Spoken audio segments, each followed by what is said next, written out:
Welcome to the Artist Academy podcast. I'm your host, Andrea Earhart, and I am so excited that you're here to catch the weekly replay of my laid-back yet very inspiring conversations with other full-time professional artists.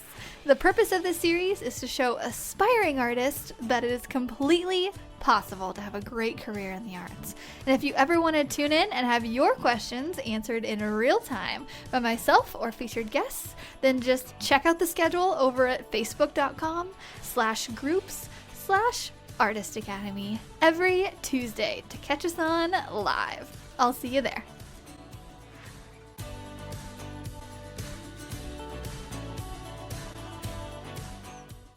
This episode is sponsored by the Artist Academy Advanced Membership, a program for artists who want to up-level their art game by taking it from a hobby or a side hustle to a full-time six-figure art business. With weekly trainings that include step-by-step proven art business techniques, plus painting tutorials from yours truly and other guest artists who are masters in their field, you will be well equipped to learn and grow into the highly skilled and highly profitable artist you know you're meant to be. I've figured out what it takes to build my own six-figure art business, and now my heart is set on teaching aspiring artists like you to do the same. It's not hard, but it does require your time and dedication. So if you're up for the challenge, go to advancedmember.com. That's advancedmember.com to learn more. This week's episode features New Orleans-based gallery owner Casey Langteau. I was so excited to hear that Casey had already heard about the podcast and listened to a few episodes before I even asked her to be a guest. Seriously, I felt so honored because I've been podcasting for almost a year and it has been very slow growth, but it has been picking up quite a bit lately, which I am super excited about. But with this interview, I already knew that Casey was going to be a really positive example of what a working artist can be. She has her own gallery in New Orleans, is rocking Instagram, and doing it all with a smile on her face. But seriously, you guys should check out her Instagram before listening to this episode, or while you're listening to it. The link is in the notes. It's Casey Langteau Art. Again, the link is in the notes because I just want you to see her style. It is all her own. It's bright and fun and cohesive and just magical. And I had to ask her, how did you find your own style? Like, it's really specific. And she gave me so many tips and strategies for how she personally narrowed it down. But I'll let her explain it to you. So let me know what you think about this week's episode with Casey Langteau. Okay, so can you just kind of introduce yourself, maybe tell a little bit about how you got into the arts and just that whole shebang? Absolutely. So my name is Casey Langteau Johnson. I am born and raised New Orleanian. I've been painting since I was a kid. I actually went to LSU for painting and drawing. And I was thinking back then that I would apply that, degree to something more practical, a 9-to-5 career. And after a while of working, in a normal job, it was just not my thing. I found myself painting all the time in my free time, and it was just too much. So I slowly started working from part-time to now full-time. I slowly worked less at that job and was painting more. Mm-hmm. And so I went full-time recently. I went full-time in January 2019 as a full-time artist. So that's been great. And it's so different now that I'm full-time. I feel like I have so much more time to do things. I actually opened a gallery in November, a couple of months ago, and that has been awesome. Oh my gosh, I saw that. Yeah, I saw you had a gallery opening party or something kind of yeah. that. Yeah. Mm-hmm. And you guys were wearing all the sparkly dresses, and it just looked amazing. Yeah. Thank you. Yeah, I painted my dress for it to match the theme, and so that was really fun. Oh, that's so fun. So you mentioned you went to LSU. What was your degree? Painting and drawing. Oh. It's they make you do studio arts, but I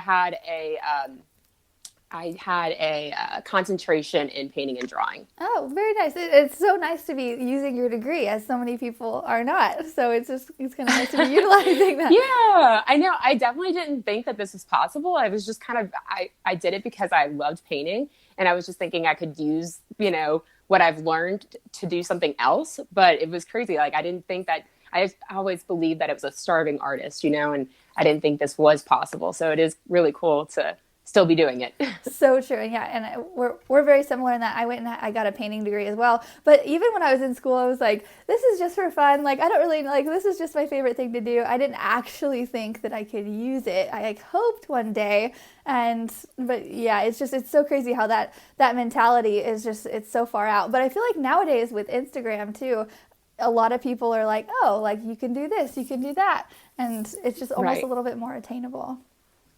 Yeah, absolutely. Yeah. Now that, when I graduated, it wasn't really a big thing on Instagram, like artists as a career, but now I think it is encouraging for other artists who are just starting out to see successful painters, doing this full time and, actually supporting their family with this. Yeah, for sure. So what was the tipping point that took you from hobby to professional artist?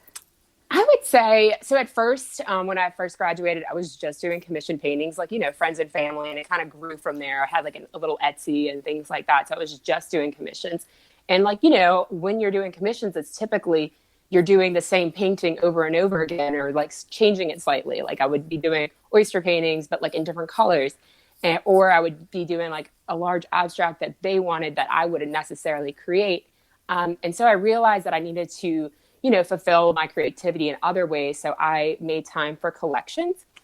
And I think that's what really was a tipping point for me in turning it into a full-time career. When you do collections, you're obviously, developing your style. You're trying something new. You have like you start to gain like a larger portfolio of subject matter. So I think that definitely was the tipping point. And it also it helped me grow my skill for painting because I was trying something new. So finding a collection, I think that's great advice for a lot of people. And I think also a lot of artists, including myself, we're just kind of like, oh, I want to paint animals. Oh, I want to paint landscape. Oh, I want to do this and that and everywhere. So do you have any tips for finding your style? Because you have a very set style and it's beautiful. Thanks. Yeah. Oh my gosh. Well, if you go back in my grid, you'll see that it has changed so drastically in the past 4 years. Like before, I think the main thing is to like kind of put your blinders up and not be looking at what other people are creating or like having other people tell you what to create. As far as like, I was working on gold leaf abstracts for a while and abstracts are just not my thing. So I was like, you know what, I'm going to stop doing what other people, what other people are doing and create something that I would want to hang in my house. So I started just painting things that I loved. And then in turn, people loved that because it was different and like they hadn't seen it a million times. So I would definitely say just kind of putting your blinders up. Don't look at everyone's Instagram. Don't, get your creativity and inspiration from artists, but get it from like your experiences because then you're going to find your own style naturally. So true. Yeah. And I think we're all guilty of scrolling Instagram and being like, oh, that's working for her. Maybe it'll work for me kind of a thing. Right. And like you're either going to have to be the cheapest at what you do or different. And, I decided to be different. Ooh, that's a really good quote. You're going to either have to be the cheapest or stand out. Like that's exactly. That's good. Awesome. So what makes up your typical workday? How many hours do you typically spend painting? So I think I'm like unusual with this because I know a lot of artists just kind of paint whenever they feel creative. And I love that. But I can literally paint like all day, every day. And so I need to like set up restraints. So I have a social life and I have a family life. So I try to paint from like 9 to 5 on like Monday through Friday, because if not, I think it would just overflow so much into my life. And I'm trying to like, set restrictions so that I don't, and also like burnout is a real thing. Like I don't want to be working until like 10 p.m. every night and not enjoying. You have to actually like get out to get inspiration. So if I'm painting all day, I'm not going out getting inspiration and creating something new.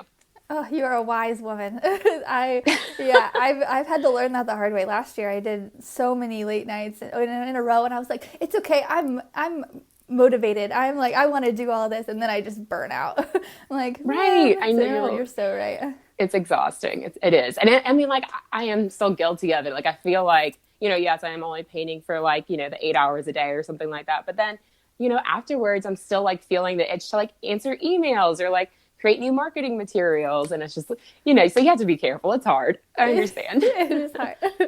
So are there any painting techniques that you've picked up through your years' experience? I know that I saw one post that I'm remembering specifically, and it might have been a couple times back, where you laid out your colors, and they weren't like red, green, yellow, like all the like the main colors. You had specific pastel colors that you kept to your and I was like, that is so smart. Yeah, I definitely try to work with, like, I have, before I even started painting, kind of come up with the color scheme. I went to like Home Depot one day and just took a bunch of those little cards, those little like color cards, and brought those home. And I basically go through it before I started painting and pick out things that I think, I pick out a scheme that works well, and then I create that within the paints. But as far as like, I don't know, I guess whenever I make a collection, the first thing I do is I go through this list I have. I have like a list of hundreds of just different subject matter, things like that, like inspiration, things that I want to paint. And so, like, for example, I was making the champagne collection I had, and I knew the broad spectrum. Okay, I want to paint champagne. And so I went through the list after that, and I was like, okay, well, what can I pull from this list that will work well with champagne and make the whole piece kind of unique, each piece in the collection unique. So that's when I grabbed, like, let's say macaroons. I've always wanted to paint macaroons, so I grabbed that from the list. I grabbed bumblebees, butterflies, peonies, just like random things from that list, and added it into the collection. Trying to think. Other than that, I don't know if you notice with my style, but I use lots of thick paint. And so I've experimented a lot with different mediums. And so I would definitely recommend that to any artist, to like just, get a few little tubes of mediums, and like that can completely transform your style. Awesome. So you said thick paint or stick paint? What was it? Oh, I'm sorry. I said thick paint. I thick paint. add like a gel medium to all of my acrylic paints to make it super thick and textured. And I think that's where my style started to develop, when I started to experiment with mediums. Oh, very cool. So do you use, is it mostly acrylic? How long does it take to dry is my first question, if it's really thick. Yeah. I mean, so I try to work pretty fast. So I would say probably like 5 hours for like one portion of the painting to dry completely. Wow. Okay. Yeah. I mean, then that's not oil paint, but it's not super, and it could probably help you, like, to expand the time so you have some time to work it. And oh yeah, absolutely. And I'm like, yeah, since it is so thick that I can kind of just, like, let's say I don't like it, I could just scratch it off and like mix the color again, and Ooh. So yeah, I really enjoy that process. Oh yeah, that's awesome. Okay. I'm gonna go to your Instagram and look for like a time lapse now, just to like see how you do that. I have a bunch of those. Yeah, absolutely. I have to post more, but yeah. So what is the one thing you don't like to paint without? So this is okay. So I can honestly paint without anything. Like, if I didn't have paint, like, I would make paint. You know what I mean? But I would say, like, just like figuratively, if I always try to come into the studio each day with like a positive outlook on the day, or just like saying like, okay, you know what? Instead of having like the stress of like, okay, I need to do this, I need to hurry up and do that, I just say like, I will create good work today, and I will bring joy to people through this work. And like, just starting with that mentality, and like throughout the day, just kind of like a mantra, just saying it throughout the day really helps me like create good work. Cause I'm like, you know what? This is great, Oh, I love that. I love that answer. Nobody's really said that. They usually said like, music or stuff like that, but nobody's really like focused on the mentality part, which is so important. And just like, and so you come in your studio, do you like say it in your head, or do you kind of say it out loud? You're like, this is going to be an awesome day. Probably out loud. It's just me and my dogs, Yeah. They're not judging me. So true. I love just that. Putting it out there in the atmosphere, like in the universe, just honestly saying and writing things down, like, makes them come true. You know what I mean? Like, You just have to put it out there. So true. Oh, I'm going to have to work that into my daily habits. Like, this is going to be a good day. And like, I love every bit of that. Absolutely. So on kind of the flip side, are there any lessons you've learned the hard way with art? I mean, yes. I mean, of course, there are things that I had maybe not learned like the hard way, like being, screwed over or something like that. But it's mainly like the amount of time I've had. It takes time to learn things. So I guess the main two things is not investing in myself earlier. Like I don't know if like if 4 years ago I saw some of these like classes like that you offer and other people offer.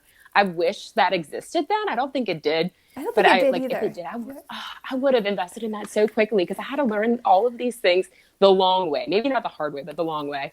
Also, not doing print soon enough. It took me like I don't know why. I guess I just have like a weird mindset about doing prints. I thought that it like cheapened your original paintings and things like that.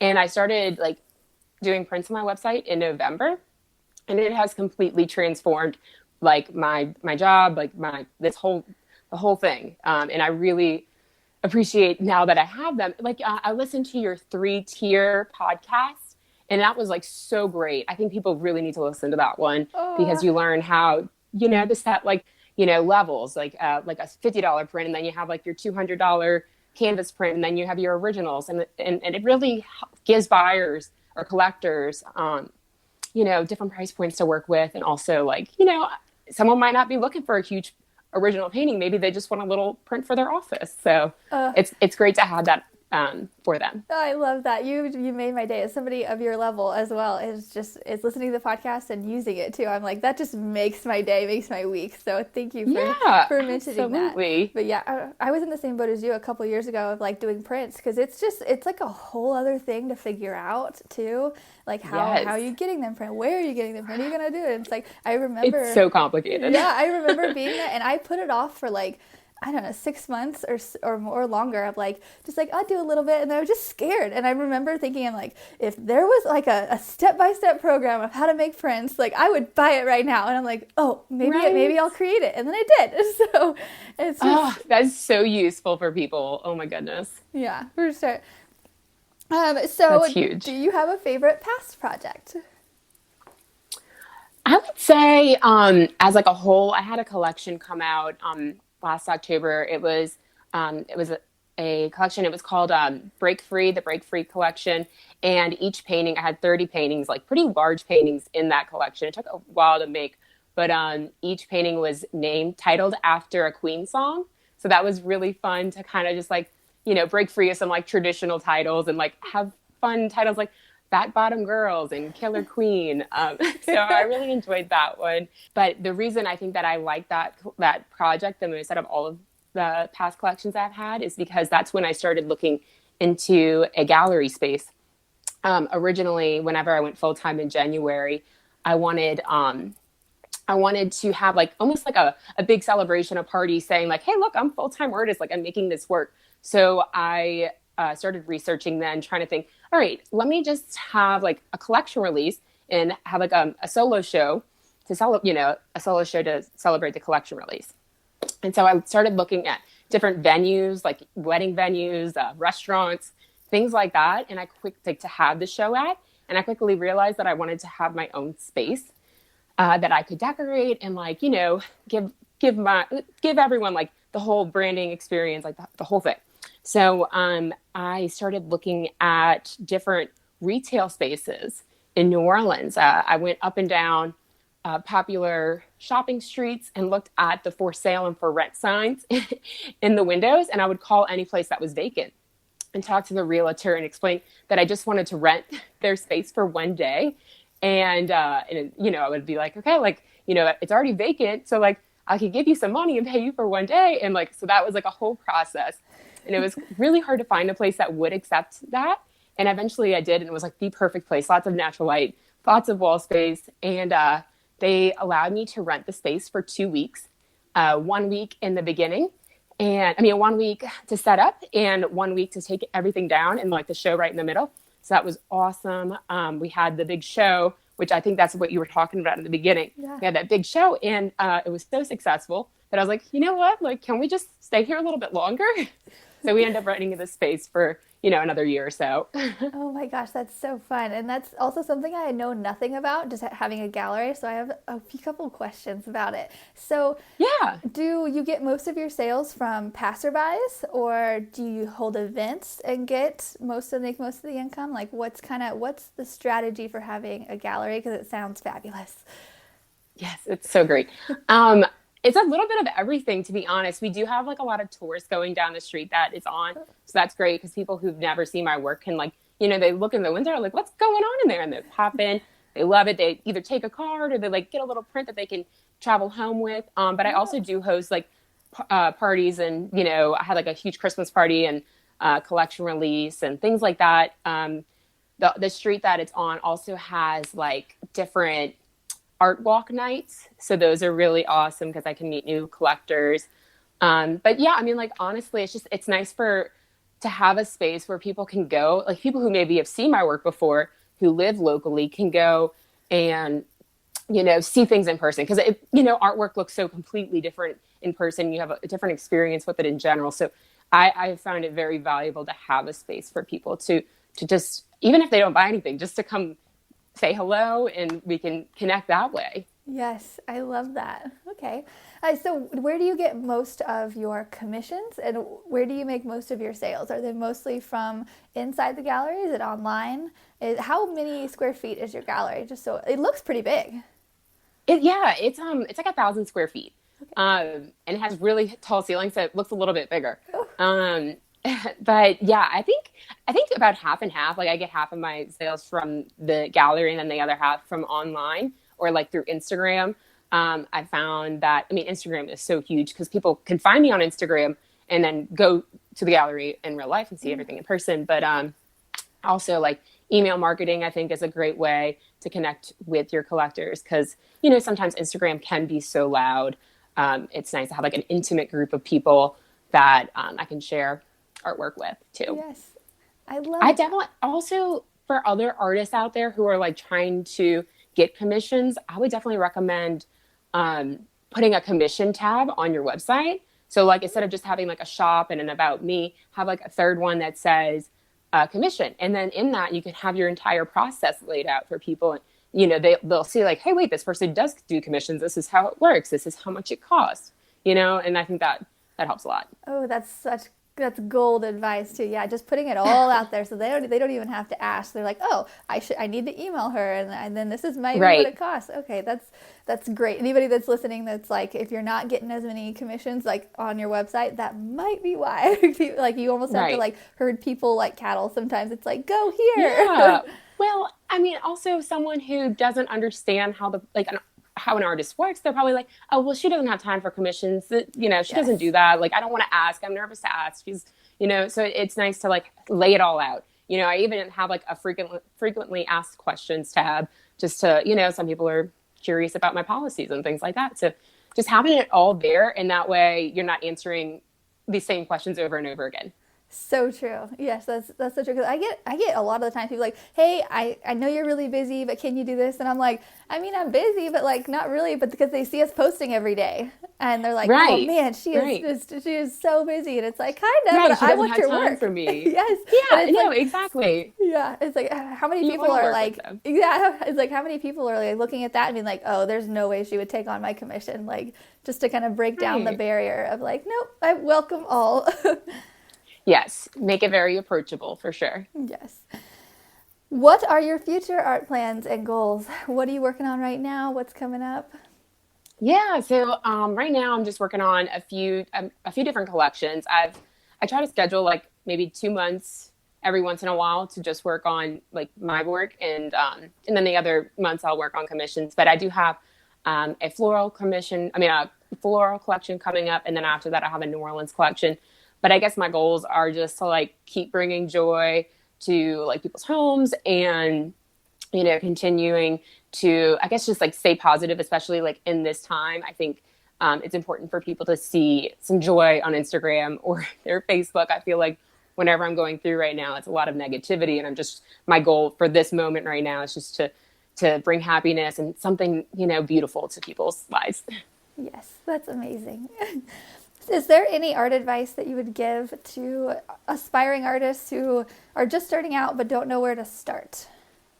Yes, absolutely. So I find that setting goals has really helped me. Just like putting something down on paper, like, hey, like thinking, what do I want? And then once you figure that out, writing it down, setting yearly goals, I think is huge. Whether it be just like a certain amount that you make per year, or honestly, like I make, how many collections will I make this year? Okay, like I want to make 5 collection releases. I want to, that's how I rented out the space. I was like, I definitely want to have a huge party to celebrate this whole being a full-time artist. Like that was one of my huge goals. So writing that down. Also, I would say like investing in yourself, whether that be through time or money. There's so many free resources out there, like your podcast, different courses you can take, and, just really like believing that, hey, this is possible. And these are some shortcuts to make it even more possible. Yes, I love that too. Yeah, just like setting goals and figuring out what you want, like you said. Because a lot of people, I'll ask a lot of my students too, be like, "Hey, what do you want to do this quarter?" And they're like, I don't paint." I'm like, "But paint what?" They're like, "I don't know." Like, right. It's so cute, but it's just like a lot of people don't know what they want, and even I too have to like sit down and like write it out, and like because so many things get jumbled. I'm like, okay, what's a priority? Yeah, and like setting a priority. So I love all of that. Exactly. It's so loud out there, and so it's hard to figure out exactly like what you're searching for as a person. So you really need to like do some soul searching and figure that out before you just go on and live life. You know what I mean? Yes, so true. Well, that's all I have. And if anybody has any questions or if you have any last minute comments, but this is awesome. I think a lot of artists will take a lot from this, and I really appreciate your time. Absolutely. And I just wanted to say congratulations on your wedding. It looked absolutely beautiful. Thank you. Yes. We're still in the honeymoon phase. We're like, marriage is so fun. And it's so weird right now, too, with like the whole quarantine thing. But we're like, we're quarantined together. Right. No, that's so true. I'm sure you're very happy to have each other right now, especially. Where was your wedding? It looked gorgeous. Yeah, it was in Aruba. So, and we luckily we did it right, but like mid-February. So before all of this stuff. But yeah, and then we went to Antarctica for our honeymoon, which was nuts. I know, I saw that. That was so unbelievable. What an experience. Yeah, we had been saving for like a year and a half. We're like, we got this. So yeah, it was amazing. But yeah. Wow, that's like once in a lifetime trip. That's awesome. Yeah, it was. Okay, well, I think that's about it. Thank you so much again. Someone just commented like, "Thank you, great interview, thank you." And I think there were several on there that was like, "Thank you so much for this advice." And so I know. Of course, I'm happy to help, and thank you so much for having me. I really appreciate it. Yeah, no problem. One last thing, could you just say like what's the best way to contact you? Is it through your website or Instagram? Yeah, absolutely. Either way, my name again is Casey Langteau Art. Well, that's my Casey Langteau Art is my handle on Instagram. Langteau Casey is Casey. Langteau is Langteau Art. And yeah, you can find me on Instagram or on my website. I would love to meet you. Awesome. Sounds great. All right, well, let's keep in touch, and I will talk to you later. Sounds great. Thank you so much. Bye-bye. This episode is sponsored by the Artist Academy Advanced Membership, a program for artists who want to up-level their art game by taking it from a hobby or a side hustle to a full-time 6-figure art business. With weekly trainings that include step-by-step proven art business techniques, plus painting tutorials from yours truly and other guest artists who are masters in their field, you will be well equipped to learn and grow into the highly skilled and highly profitable artist you know you're meant to be. I've figured out what it takes to build my own 6-figure art business, and now my heart is set on teaching aspiring artists like you to do the same. It's not hard, but it does require your time and dedication. So, if you're up for the challenge, go to advancedmember.com. That's advancedmember.com to learn more. If you've enjoyed this episode, don't forget to subscribe to the podcast and leave a review. If you review our podcast and send a screenshot of that review to me on Instagram, I am at Art by Andrea Earhart. I will then promote your art on my story and tag you as a little thank you for helping me grow this podcast and our Artist Academy community. I have a reach of over 50,000 on Instagram, so this is a little help me to help you incentive. Also, if you ever want your questions answered in real time by myself or featured guests, then just hop on over to facebook.com/groups/Artist Academy to check out the schedule every Tuesday to catch us on live. I'll see you next week.